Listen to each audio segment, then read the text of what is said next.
Hello. Testing. Right? 1, 2, 3. I hear us. I see us. Hey, Yvonne. Our handy, trusty Sidekick behind the scenes. Good morning, everyone. It's Wednesday again, and it is Real Talk. Two best friends talking all things real estate. I'm Judy Hayes with Design Realty Group. Hey, Debbie. Thanks for joining. I see you on there. Hey there. So today we have a topic that sometimes can make people very uncomfortable. So we're in a comfortable position today to be able to try and relax and talk about something that can sometimes give people stress when they look at purchasing a home. So today we're going to be talking about closing costs. And closing costs are something that come with every home purchase. Whether you're buying something 100% financed on a VA loan or a USDA loan, or you're working with a conventional or an FHA, there are closing costs involved. So we're going to talk today about what that list entails. I'm going to handle the buyer side, Judy's going to handle the seller sides, and we're going to walk through what those are. There are two links in the live today that have my website and Judy's website that has the link exactly where that list is. If you want a whole lot of detail, that is in there as well. So you can click over there real quick and take a look at that. If you want more explanation, feel free to reach out to one of us and we can kind of help get you started with that. I think one of the things, that we're going to clarify today is when you buy a house, it costs a lot of money.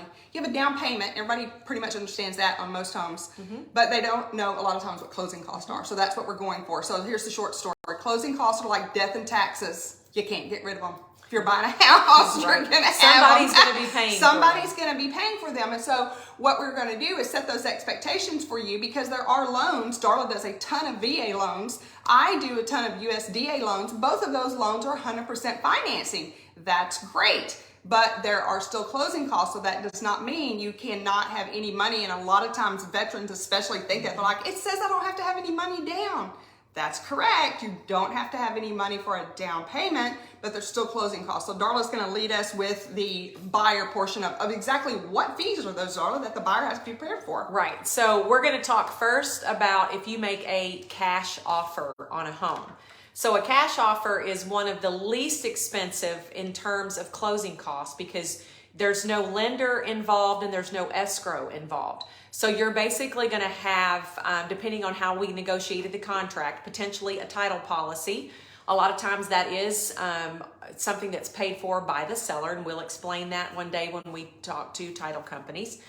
And then the next thing that you're going to have is basically recording fees if you want a survey. If you decide to get an appraisal or inspections, those are just the small portions that a cash buyer has to pay. So all in all, you're looking at maybe 1.5% of your purchase price.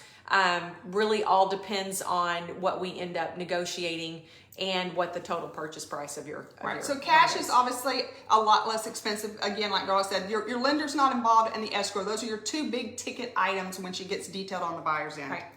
So let's talk about if you're working with a financed loan. So if you're working with a lender, there are fees for both the lender, the title company, and then your escrow. So the lender fees that you have when you finance a loan are based on the lender themselves. They all charge different fees, and then the loan type that you have is going to have additional fees on it potentially. So like a VA loan, you have additional fees there, and your lender will be able to explain to you whether you're charged those or not and how they're going to apply them in the process to be, as well as what your interest rate is looking like when they lock you in, and then your potential mortgage payment. So all of that is really good information to look at. You can ask the lender up front what those fees are. It helps you if you want to compare those items, because if you're paying for it out of pocket, you do want to know what you're being charged for.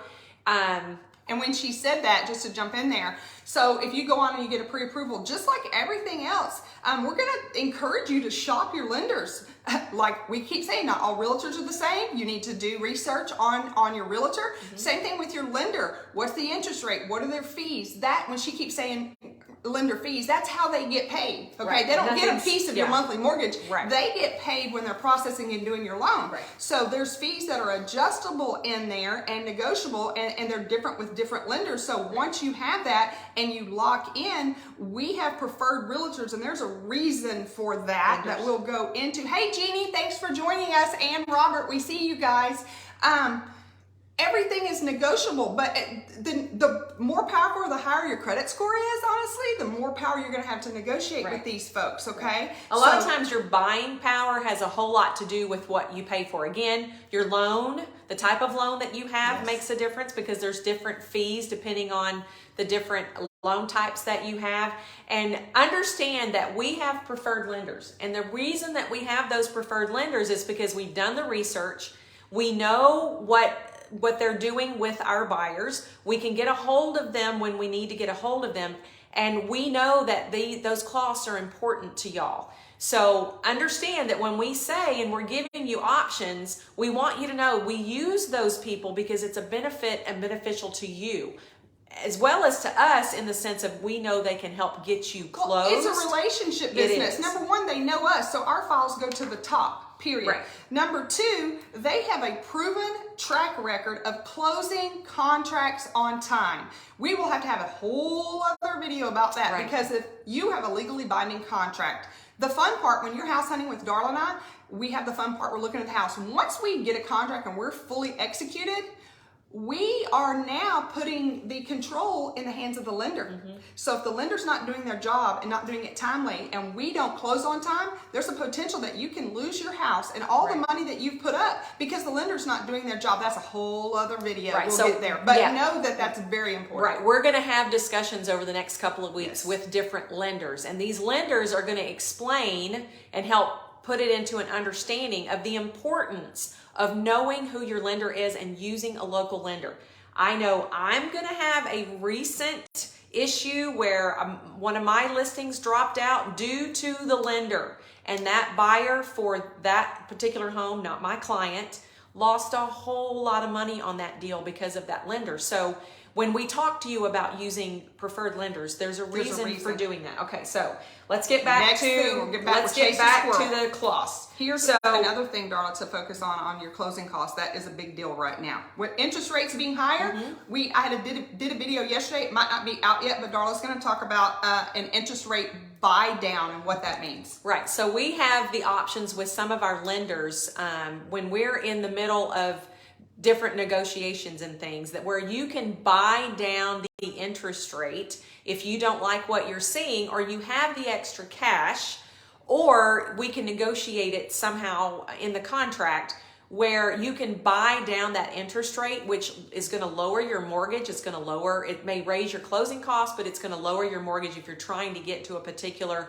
monthly payment on that. There's some details that go with that. Those are lenders are starting to offer that because they're seeing what the market's needing, and so they're ramping up to make sure that they can provide those to the buyers, and we are in the know on that. So that's why those preferred lenders are so important, because as our market is shifting, which it is right now, they let us know the programs. 3% interest to 6% interest, that payment could have went up $300, $400, $500 a month. That's painful for anyone. And so our lenders have all gotten together and said, hey, we got to help these folks out because that's a huge jump. And if they can't afford the monthly payment, they're not going to house hunt. Right. With the rental rates skyrocketing, it is still the entire reason to buy a home is to own your own home and not throw money out the window like this when you're renting. However, we understand you need to be conscientious with your monthly payment, and you can't be uncomfortable with that at all. You have to remain in budget, period. And we're going to make sure you remain in budget, and so is your lender. So it is an awesome way to be able to still afford a house and get that budget where you need it to be, even though the interest rate was higher, we can buy it down some. Right. So with the buyer, we have the lender fees, and in the lender fees, we have origination fees, we have insurance, lender insurance, we have all kind of things that go in with the lender fees. Then we have title fees. With the title fees, there's a title policy that's negotiated in the contract. Typically, that is a seller's charge. But in the last crazy market that we had with all of the multiple offers, we had buyers that were able to pay that policy, which meant the seller had less out of pocket, and it sometimes was negotiated to where the buyer took on that charge. So that's a negotiated item in there. So you have the title policy, you're going to have recording fees, you're going to have delivery fees and things like that, and then you're going to have an escrow fee. The escrow fee is set by each individual title company. The title policy fee amount is set by the state, and it's on a sliding scale based on the purchase price of the home, okay? So that's going to vary depending on the purchase price only set by the state. Everything else is set by the title company and the lenders. And we can, the escrow fee is split half and half between the seller and the buyer. And then there's some other recording fees because you're going to want to record your document. There are attorney's fees because the attorney draws up the deeds. So there's a whole set of lender fees, title fees, and then we have what's called escrow for the buyer. So for the buyer, the lender is going to require that you put a minimum of 2 months worth of property taxes. So if your tax rate where you're buying is, let's say, 1.8, then 2 months of the appraised value of the home in the tax records, 2 months of that is going to be set aside with your cash. If you're 3.5% tax rate, that amount's going to be calculated differently. So that's going to vary with what that amount is. That tax rate is going to be one of the biggest adjustable things. So rural properties are lower, newer properties are higher. The newer the neighborhood, the higher the taxes, period. You just have to prepare for it. And then each lender is going to require at least 12 months, sometimes 15 months of homeowners insurance in the escrow, okay? So part of that is going to be paid up front, and then they're going to be taking it out of your mortgage each month and adding it to it. So there are costs involved with closing the loan, 3 different ways, 3 different areas that you have to be able to do that. So when you're thinking about purchasing a home, think about the fact that there are going to be costs involved. Plan for it, expect for it. Now, people always ask me, give me a rough estimate of what that means, okay? I'm going to tell you, depending on the type of loan that you have, it can be anywhere from 3 to 5% of the contract price. So if you're a VA loan, there's a funding fee that goes with that that's going to bring up that amount potentially, depending on how the lender works that amount into your loan. USDA depends on how you qualify. What your credit score and your DTI and all those things are, that's going to change that amount. But on average, we're looking at about 3 to 4% is what we try to calculate. So understand it's going to be there. Now, there are things that we can do when we talk to you up front. A good realtor up front is going to ask you a whole bunch of questions. They may be uncomfortable, but the reason why they're asking for them is because we want to know up front what we are having to look at going into negotiations. Yeah, we need to know how we need to negotiate. So you have to have your down payment, period. No ifs, ands, or buts. Right. But she's going to talk about how she can possibly negotiate those closing costs to keep the money in your pocket. It's an option, not a guarantee. Right. So when a lot of times I work with a lot of vets, and a lot of times they'll say, well, the lender told me that the seller could pay the closing costs. That's an assumption made in a market that at times doesn't work. So during COVID, there was no option with that. I don't care how many times I heard that. We were having multiple offer situations and too many buyers that didn't have to ask for that. And so if you were having to ask for your closing costs to be covered, they weren't being covered. Now, I will say that the market has normalized a little bit more. And so each property, we look at those individually to determine if we think that we can get closing costs. Now, the second question I get is, can we roll the closing costs into the loan? Because a lot of times the lenders will tell y'all that too. That is not how it technically works. You can't say, okay, I've got a $200,000 home that I want to buy and it's a $5,000 closing cost, so just add that on top of it. That's not how the lender does that. The closing costs are paid for by either the buyer or the seller. One of the two picks it up. Now, you might be able to negotiate something with the lender, but one of you is picking up the closing costs. In a market where there's more buyers looking than there are homes being sold, that's called a seller's market. The seller dictates what they want to do. And if they've got a bunch of offers or a bunch of interest, or a home just went on the market, they're not necessarily going to agree to paying your closing costs. Why does a seller want to pay their closing costs, which Judy's going to go over in a moment, and pay your closing costs? So again, we look at each home individually, we make a determination, we talk to you about that, and I'm going to ask you a bunch of questions in the beginning, and so is Judy. She's a really good question asker. I am a good question. And you know, we want to sell houses and we want to stay in our lane. Let me be honest, I don't ever want to be a lender. I don't want to be a I don't lender. want to be a lender, but I need to know enough to be dangerous. What we have to do, we're not trying to get so personal with you, but we have to know specific things to know how to negotiate on your best behalf. Otherwise, we're like going on with horse blinders, like, oh, I didn't know that you needed that. Oh, I didn't know you didn't have a refrigerator and that it's, 6 months out to get one at Lowe's. There's a lot of Case things. in point, when I first started this years ago, I got a buyer as a referral, and I asked them a couple of questions, and I'm so excited. We're going to go out and we're going to show homes. I get all the way over to Katy, and we start looking at homes. And this gentleman, when I start talking to him, because he says, okay, I want to put an offer in on this home. What do I need to do? And so I start talking to him again about, we have to have earnest money, we have to have the option fee, and there's going to be closing costs involved at the end of this. So you're looking at him, he said, what? And I said, yes, there's going to be closing costs involved. Didn't your lender go over that with you? And he's like, well, he did, but he told me I didn't have to have any money down.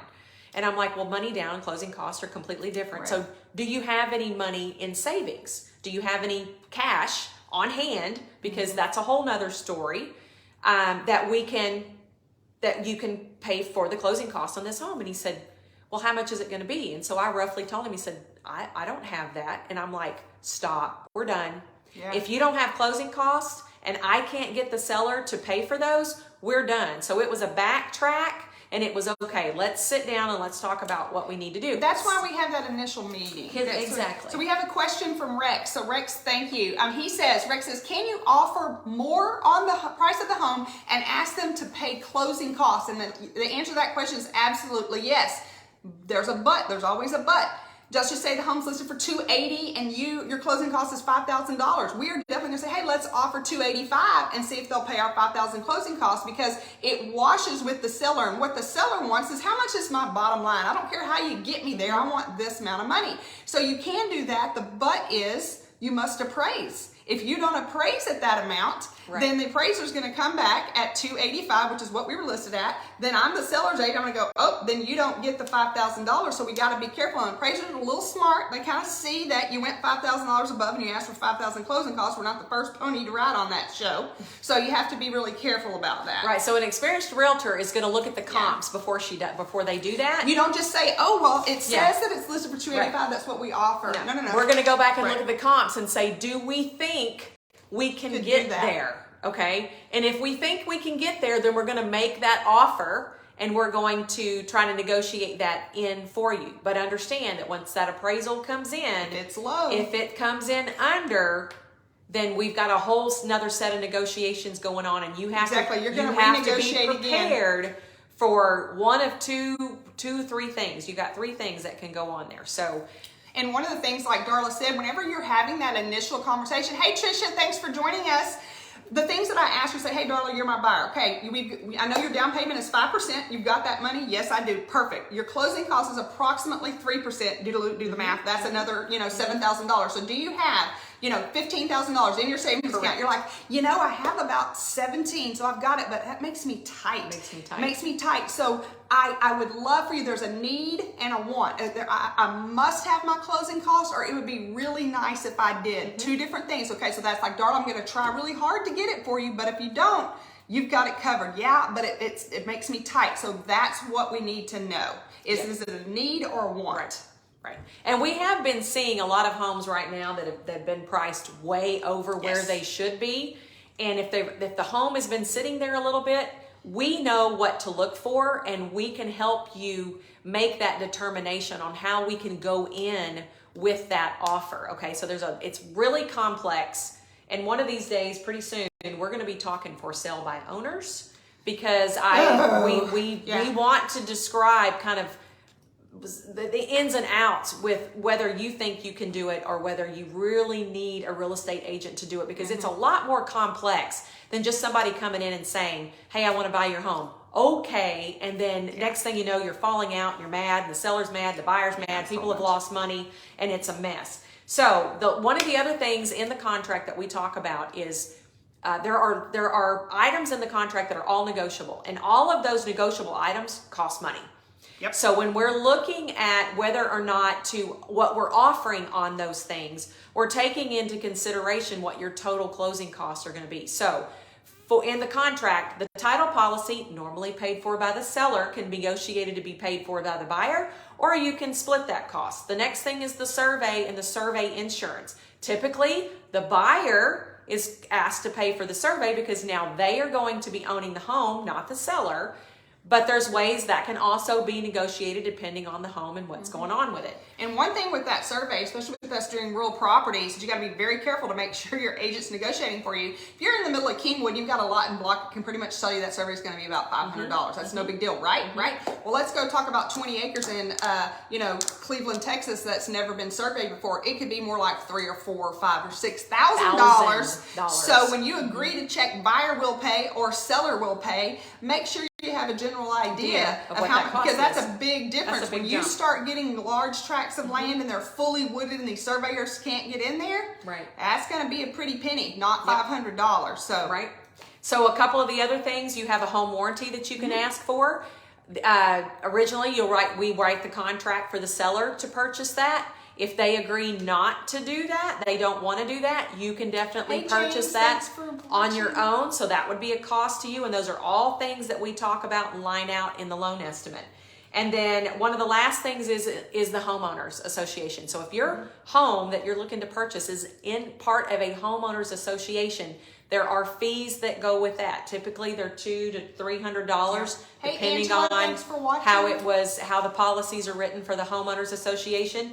Some of the newer neighborhoods, your agents need to know this because it's a surprise at the end. You have a lot of surprises at the new HOA neighborhoods, don't they? They're not fun surprises at all. They're big, expensive ones. They now have what's called a foundation or a slab fee. Sometimes they're bullshit. Yeah. Sometimes it's a flat rate, and sometimes it's a percentage where and sometimes it's the buyer, and sometimes it's the seller, and a lot of times we got this big surprise at the closing table. I will say a lot of times the HOAs are ambiguous with who pays for it, and they will tell you one thing, but they can't show you any proof. So you have to have an agent that's had to deal with it many times. So where I came from over in Cyprus, all of our new neighborhoods over there have a percentage of 0.5%.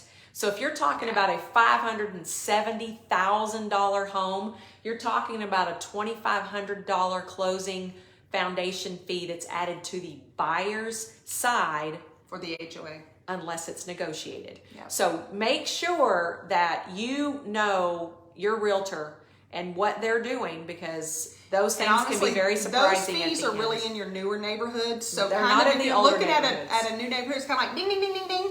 Red lights need to start flashing and stuff. And new construction, we won't go on there now, but new construction, same thing. When you go in there, why you need a real estate agent, that new construction representative works with the builder, and that fee is in the paperwork, but it's super tiny, way down small at the bottom. Yep, and it's always And if it's a seller fee, then they're not really pushing that if you're the buyer coming in, because they really don't care. It's not your fee as a buyer, but once you buy in that brand new neighborhood and you decide to sell it, you're like, oh my gosh, where did this fee come from? No one told me that at closing. Well, you were the buyer at closing.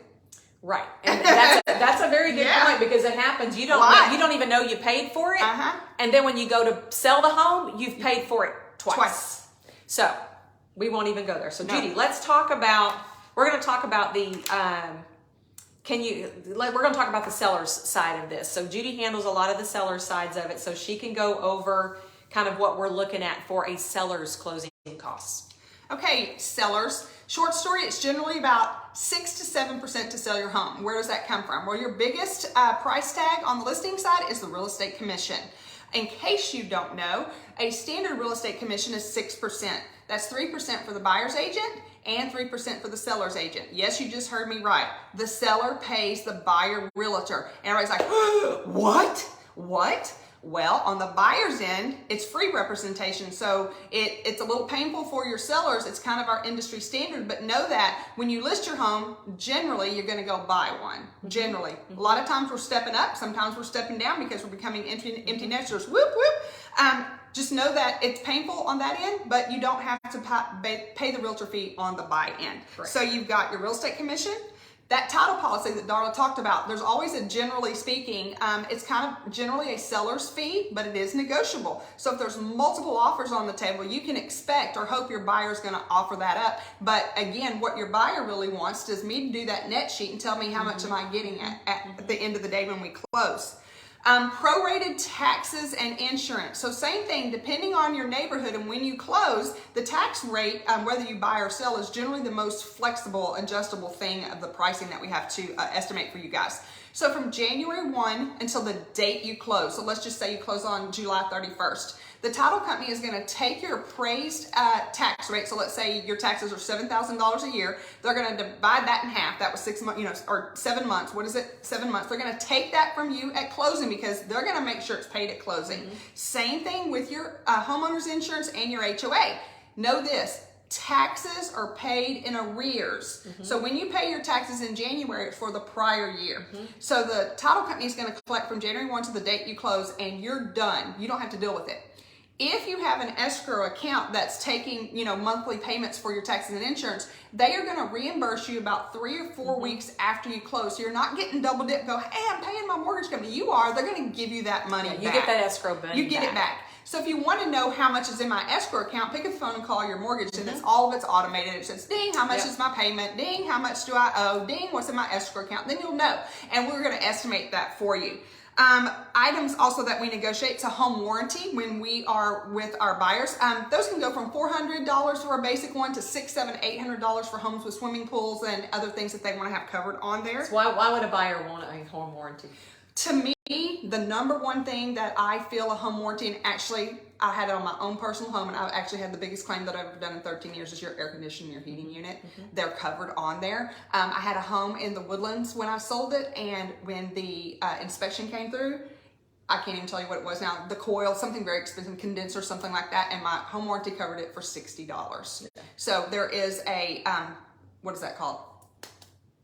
The deductible, $60 or $75 out of that, then they're going to cover the rest. You do need to read the fine print. They're not putting a new roof on your house. They're not fixing your foundation. Those things aren't covered, okay? Your hot water heater, your AC, your heater, your disposal, you can get appliance coverages, different things like that. And sellers are usually okay with covering that because they know they've lived in the home. Yeah, something's going to come up. They know that a home takes work to maintain, and they understand that it would give you a little peace of mind to have some type of an insurance in place, and that in the warranty event that they pay something for they didn't know about showed up. It's going to be 1 year. So after you purchase it, that home warranty company, whoever you choose, they're going to come back and say, hey, do you want to continue it? Then if you want to continue it, you can keep going year to year after that. Survey, we talked about that. That is a negotiable item. Generally speaking, I feel it's a buyer's expense because you're the one that needs it. Okay. But a lot of times sellers still have their surveys. Yeah, and I can give it to you. About that. So if I already have a survey and I got my house on here and my land and I give it to you and I look in the backyard and I'm like, there's a pool here and there's not a pool on this survey, you're going to have to get a new survey. But at least it's telling you what the boundaries are, especially in rural properties, Who needs the survey, the title company or the lender? The lender. And both of them really, but the lender is not going to finance without it. On a cash deal, let's chase a squirrel. A survey is not required on a cash deal, but I'm going to tell you all day long, and if you refuse, you're going to sign a waiver for DRG. You need a survey, especially on rural properties. I can go out there and there's, I don't know exactly where that land is. You need a survey, period. You got to have it.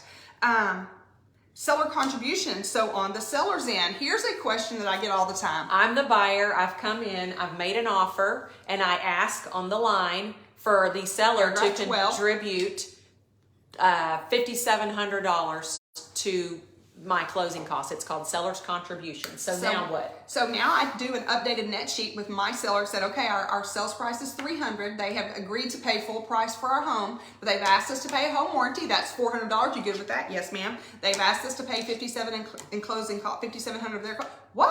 Why do they want to do that? I don't want to pay none of their closing costs. I'm paying my closing costs. Can they pay some of my? Here we go. So I try to set those expectations at the beginning that it's a negotiated item, and I tell my sellers, don't look at how they ask you for money. Look at the very bottom number down here. If you're going to walk away with this number, are you happy with that?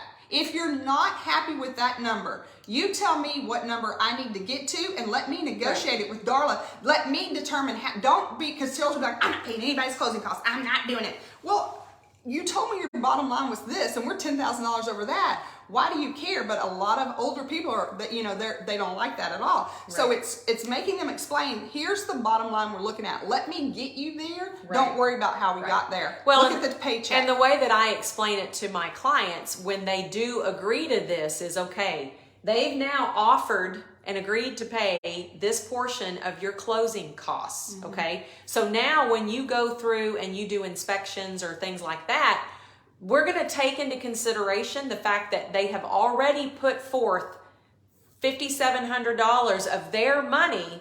They're not looking at putting out any more for any repairs or anything like that. Because that comes off of their bottom line. Because it's all about the bottom line for you and what you're getting, and the bottom line for them, they're leaving. Okay. So one of the things that so I'm jumping on the buyer end with Darla. So if I'm the buyer's agent, I always tell them, hey, the house is pretty well, it's priced where it needs to be. If we need to negotiate closing costs, or they say, what is better? Do I ask them to come off the price, Darla, to $280,000, or do I ask them to pay for closing costs?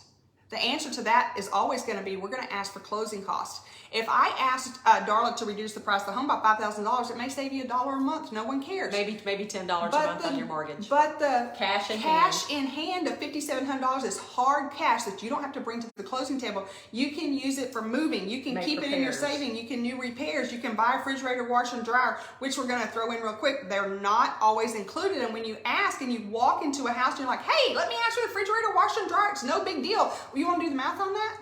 Let's do the math on new refrigerator, washer, and dryer. It's a minimum of $3,000, right? And a long wait. So don't act like asking for the refrigerator, washer, and dryer is not a big deal to them. Cost. Yeah, because they're going to have to go out and buy something else. It may be 100 years old and okay, but when you walk in there, I know me, I look in the laundry, I'm like, ooh, we need to ask for that washer and dryer. So in the beginning, as a buyer and seller, we want you to think about the fact that one day as the buyer, you're going to turn into the next day as the seller. So understand that it goes both ways. It goes both ways, and put the shoe on the other foot and try to understand that if you're asking the seller to give away absolutely everything, a lot of times they're not going to do that. And we as realtors, our job is to negotiate and get both people to the middle of the court so we can get to the finish line. So that everybody is at the table and it's a win-win situation. Right. That's our job. And so the key thing with your real estate agent is you need to know how to work outside the box, okay? If you're not going to give me closing costs, maybe I do want your refrigerator, washer, and dryer, because now I don't have to go out and buy that for $3,000 and wait for 4 or 5 months at Lowe's. Right. And that is big money for me. So everything is negotiable. Everything that you negotiate, like Darla said, when you check it buyer or seller, it's money. Everything is money. So we are a couple minutes over right now, but this is a big topic. It's a complicated topic. We can't answer everything, but Darla, we're going to wrap it up here. So what's our takeaway here today, Darla? And we have some announcements. Okay, so takeaway today is your realtor has to be very knowledgeable about the market conditions, because depending on if we're in a seller's market or a buyer's market is going to depend on how well we can negotiate those contracts. Be honest and open with your realtor as a seller and as a buyer, okay? Because as a seller, if you're in a divorce situation and we don't know that, we're going to find out in title. If you're under an estate situation and you're in the middle of probate but you didn't tell us, we're going to find that out in title. If you are in forbearance, if you're in forbearance or you haven't made your last 3 months of payments, we need to know those things. Not because we're judging, but because that's going to help us make the best decision for you, because we're representing you. Exactly. We can't represent you unless we know all the facts. That's kind of like my attorney background. And we have a lot of options. Yeah. We just need to know where you are. As a buyer, tell your agent, if we're asking you questions about, where you work, how much money you make, what's your comfortable monthly payment? That's correct. We're going to ask you a lot of questions, because that's going to help us steer you in the right direction, not only for a lender, but as a price point with what you're comfortable with, how we negotiate the offer, when you need to move, when do we need to start looking. There's a lot of things, the reason why we ask a lot of those questions. One of the things I want to throw in there when you're saying, hey, what's a comfortable monthly payment? Let's say you say $2,000 a month. Okay, and you like this brand new neighborhood at a 3.8 tax rate, and we know that we got to stay at $2,000 a month. Well, if we went to an older neighborhood, we can get you a bigger house for a little bit more money because the tax rate is so significant. Does that make sense? So, well, that's another layer shape. Just know that that's how much that tax rate can fluctuate, $200 or $300 a month. Right. Okay. Okay. So our listings of the week, we're going to talk real quick about that, and we got a couple of announcements.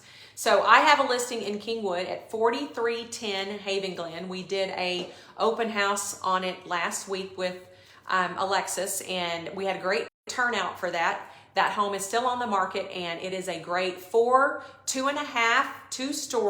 sitting on a pretty good sized lot on a cul-de-sac street, very quiet. The neighbors are all very friendly, and it is in Kingwood in Hunters Ridge, right off of North Park. So it's really close to everything, really quick to the freeway, and it's in that Kingwood, that very desirable ISD. Kingwood Humble ISD right there. Yep. My featured listing is 24936 Hillendale. It's in Splendora. It's on 1 acre. This house is a 3-bedroom, 2.5 bath with a huge, ginormous workshop. Yeah, we did. Alexis and I walked that yesterday. It's got a pool with a sun deck on it. It's got a full workshop, air conditioned workshop. They ran a mechanic shop out of this for 20 years, so it's non-restricted. Right. It is perfect for you to run your and business Alexis like that. and I were talking about, okay, if somebody bought it and they didn't really want to run a business out of it, what could you do with it? They had an office space in there that can be climate controlled. Yes. So if you have storage that you need to have things climate controlled in it, perfect place for that inside the office area. It's a couple set off rooms, and it's got a lot of storage. So there's 3 offices in there. It has its own half bath. That way the guys don't have to come in and make a mess in the house. This thing has air pump outlets throughout it. Yes. It has, what is it? It's got we've got 2 big announcements. I'm going to take the first one. Pen and paper, write it down. You'll see we are going to be announcing on October the 6th. We are partnering with Thrive Mortgage, and they have an office in the Valley Ranch Town Center, and we're going to do a complimentary free new home buyer seminar. Thank you. Lost my train of thought. We are going to be offering dinner for you. Here's the big thing. We are going to have a lender provide you a free credit report plus a free credit review. So they're going to sit with you, look at your credit score. To go back to everything we talked about today, that credit score is huge on everything you do with your interest rate, your insurance price, and everything. It affects the cost of it. So obviously the higher the score, the lower the interest rate's going to be, and the more buying power that you're going to have. We're going to talk about how to get your credit score up as well. But every single person that attends this event is going to be 5:30 to 7. So we're trying to be conscientious of your time, but yet have enough time to actually get you in and sit down with the lender. Right. Every single person, only 12 of you, is the only 12 spots is what we have, because we have to have enough time to be able to talk to everybody individually. You're going to have a chance to win $5,000. Yes, 5,000. It's worth the hour and a half. Stop by on your way home.